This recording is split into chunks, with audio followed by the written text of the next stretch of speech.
Meu nome é Jonas e nesse vídeo vamos discutir 5 hábitos que devem estar impactando negativamente a sua vida financeira e você tem que eliminar o quanto antes.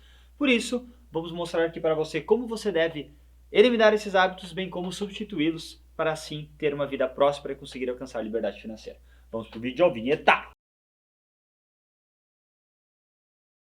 Meu nome é Thiago e vou trazer aqui um dado que ele é preocupante. Hoje, em torno de 80% dos brasileiros estão endividados. E quando a gente olha esse dado, a gente pensa aí que às vezes é um pessoal de classe mais baixa, mas na verdade não. Muitas dessas pessoas são aí de classe média e classe alta, porque tem muito acesso ao crédito, a um crédito mais facilitado, e por não ter um controle financeiro, por questões culturais também, de a gente não saber lidar com dinheiro, acabam se endividando.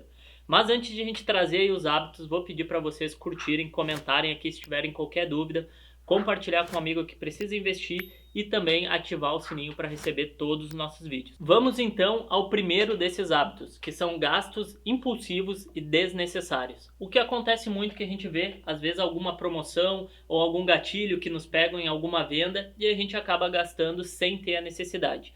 E aqui tem uma frase muito boa de Warren Buffett que ele fala justamente assim: se você comprar coisas que não precisa, logo logo você vai ter que vender as coisas que precisa. Então é justamente isso, comprar sem a necessidade e de modo impulsivo. E aqui a gente pode ter uma regrinha do QPP, é se eu quero, né, uma determinada coisa, um objeto, o que eu for comprar, se eu realmente posso pagar por ele e se realmente eu preciso daquilo naquele momento. Então, utilizando essa regra vai ajudar muito você aí se livrar desses gastos impulsivos. Hábito número 2, falta de planejamento financeiro. A gente sabe que culturalmente o brasileiro não tem costume de se planejar financeiramente, de anotar seus gastos, de ver onde é que está gastando, de fazer um orçamento ali com a família. O brasileiro não faz isso. E isso é um dos motivos que faz com que ele entre em dívidas, né? Então, ter um plano financeiro, anotar seus gastos é essencial para que a gente possa controlar realmente onde é que estão esses gastos, onde é que está indo o dinheiro e também fazer um orçamento diante disso ali, para ver, não, isso aqui eu não precisava ter gastado, isso aqui pode sobrar. E aqui eu trago uma coisa muito legal, eu estou auxiliando hoje uma família justamente nessa questão de planejamento financeiro. É uma família que está endividada e essa família quer sair das dívidas, né? E aí a gente foi então traçar todas as dívidas atrasadas que tem, os parcelamentos que tem em lojas, enfim, em bancos, os empréstimos. E aí eu coloquei no papel para a família ver tudo isso aí, né, numa planilha, e eles não faziam a mínima ideia da quantidade, né, do valor monetário que eles estavam devendo. E quando eles colocaram, quando a gente colocou no papel isso tudo, e eu mostrei para eles o valor total, eles se assustaram. Então, não ter anotado as coisas faz com que você entre numa bola de neve e você nem sabe mais quanto está devendo, o que tem que pagar, porque você não vê aquilo de forma clara. E aqui vai uma dica muito importante, principalmente para quem tem filho, tá? Nessa mesma família, eles têm filhos também, e eu disse para eles: tragam os filhos para dentro dessa conversa. Vamos trazer os seus filhos aqui para dentro para eles verem a real situação da família. E muito legal que quando nós fizemos isso e trouxemos os filhos, eles viram o valor, viram a situação que a família toda estava, eles mesmos se propuseram a pegar parte do salário deles, né? Tem 2 filhos que são mais velhos e trabalham, pegar parte dos salários deles para ajudar a colocar as contas em dias. Então, pessoal, a gente tem um tabu de falar de dinheiro, a gente tem um tabu principalmente de falar com os filhos de dinheiro, né? A gente acha que os filhos, por ser menores, por ser muito novos, não tem que saber disso. Organizem e chamem toda a família para o planejamento financeiro. Isso é essencial. Vocês vão ver que a família vai se unir muito mais em prol de atingir os seus objetivos e, nesse caso, de sair das dívidas. Terceiro hábito, ignorar a importância de poupar. Então isso aqui a gente pode ver ali, né, uma parcela muito grande de brasileiros endividados, não tendo esse controle financeiro, não tendo esse cuidado aí com as finanças, com as dívidas. Então isso acaba sendo preocupante e faz com que as pessoas elas nem pensam, nem imaginam que tem que ir lá guardar um dinheiro ou nunca sobra, né, sempre pagando dívidas. Então aqui a gente sempre comenta que é muito importante a gente reservar uma parte do nosso salário, das nossas receitas, para a gente justamente poder investir e guardar esse dinheiro. Então a gente acaba fazendo com que a gente não consiga ter um dinheiro para guardar, para investir e também não ter reservas. A gente sempre comenta que para a gente começar a investir é muito importante a gente ter uma reserva financeira, porque ela vai nos trazer uma tranquilidade aí nos investimentos ou quando surgir até mesmo uma dívida que não está planejada, um custo que não está planejado. Então a gente também tem que manter essa reserva e poupar vai nos ajudar nisso. E outra coisa que o próprio Jonas trouxe agora de exemplo são as dívidas.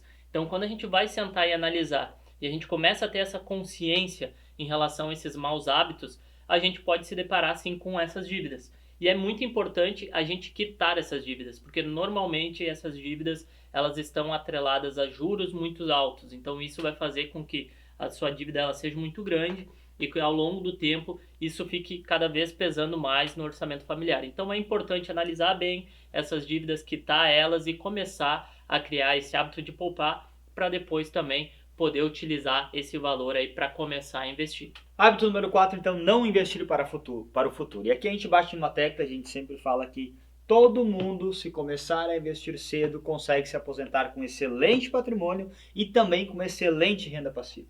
E aqui, quem nos acompanha já há mais tempo sabe que meu filho está para chegar, o Cauê está para chegar aí, e eu vou montar uma carteira pública de investimentos para o Cauê. Então ele vai agora com um mês, já vai ter sua carteira pública lá, já vou estar investindo no futuro dele. Por quê? Porque eu entendo, né, o quanto o poder dos juros compostos ao longo do tempo e o quanto isso pode facilitar a vida dele e a minha vida também, né? Porque ele vai estar lá com 18, 19, 20 anos, ele já vai ter uma renda passiva proveniente dos dividendos, né, que é o dos investimentos.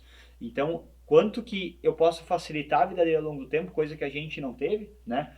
Por ser cultural, obviamente, a gente conheceu os investimentos com 28, 29 anos, então também a gente conheceu tarde, né?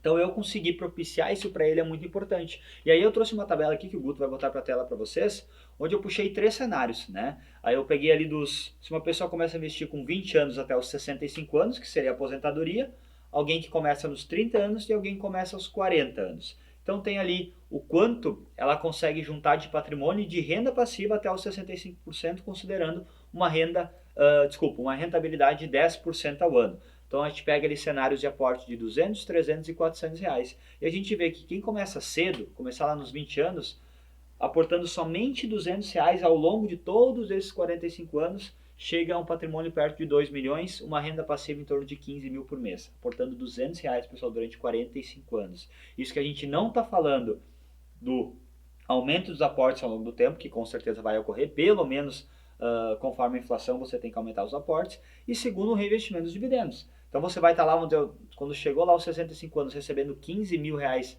de renda passiva, nesse exemplo, mas você teve ao longo de muito tempo recebendo dividendos. E se você reinvestir esses dividendos, você vai receber muito mais. Então pegando um exemplo um pouquinho maior ali de 400 reais por mês, ao longo desses 45 anos, você chega a um patrimônio de 3 milhões e 600 e uma renda passiva em torno de 30 mil reais. Como eu falei, sem correção de aportes, sem reinvestir os dividendos, pessoal. E outra coisa que a gente quer trazer para vocês, às vezes a gente pensa, mas 45 anos, Jonas, é muito tempo, eu já tenho 30, eu já tenho 40. E aí a gente pegou o exemplo aí de alguém que tem 40 anos e começou a investir só 200 reais por mês. Mas chegou lá um patrimônio de 248 mil, parece pouco, mas é uma renda passiva de em torno de 2 mil reais por mês. Não ajudaria, daqui a pouco, não é a liberdade financeira, 2 mil reais por mês, né? O custo de vida é maior, mas não ajudaria a ganhar 2 mil reais a mais por mês, sem precisar trabalhar? Ou complementando a sua aposentadoria? Acho que ajudaria. Então, de qualquer modo, a gente não tem que só fixar naquele, eu quero ter 1, 2, 5, 10, 20 milhões. Para mim não dá mais tempo porque eu já tenho 40 anos. Não, dá tempo sim. Porque mesmo que você não alcance lá um patrimônio de 10, 20, 30 milhões, você pode alcançar um patrimônio muito bom que vai te propiciar uma renda passiva que pode complementar sua renda. Então isso é importante, a gente ter essa consciência que os investimentos não é só para buscar os milhões, mas sim para complementar nossa renda lá na nossa aposentadoria. Então isso é importante a gente ter bem claro. Só que a gente não faz isso, né? Principalmente por causa do hábito 5, que é não buscar educação financeira. E nesse hábito é muito importante que a gente sempre fique em busca dessa educação financeira. Isso vai nos ajudar aí a ter vantagens de botar o dinheiro a trabalhar pela gente, né? E não a gente ficar sempre nessa busca pelo dinheiro. E aqui a gente bate forte nisso, que é em relação ao sistema educacional.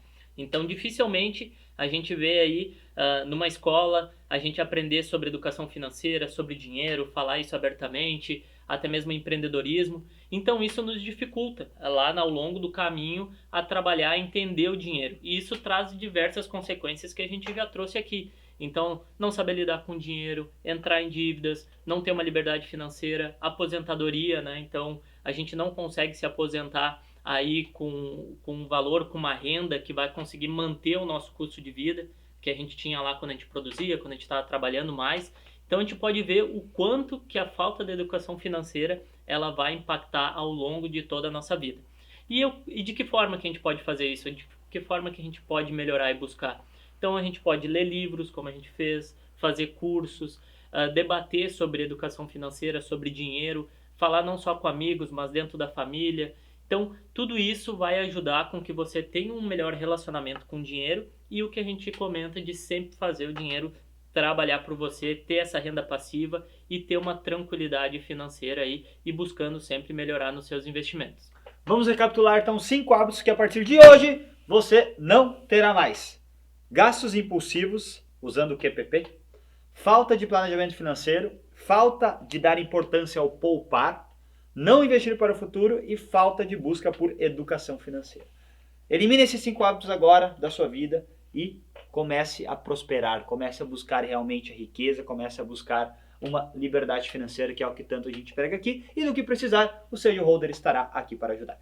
Não se esqueça então, curta esse vídeo, compartilhe também e mande para os amigos de vocês, que é a mesma coisa que compartilhar, é só repetir, para ver o quanto é importante. Se inscreva no canal também e ative o sininho. E nos sigam em todas as redes aí, @sejamholder. Valeu!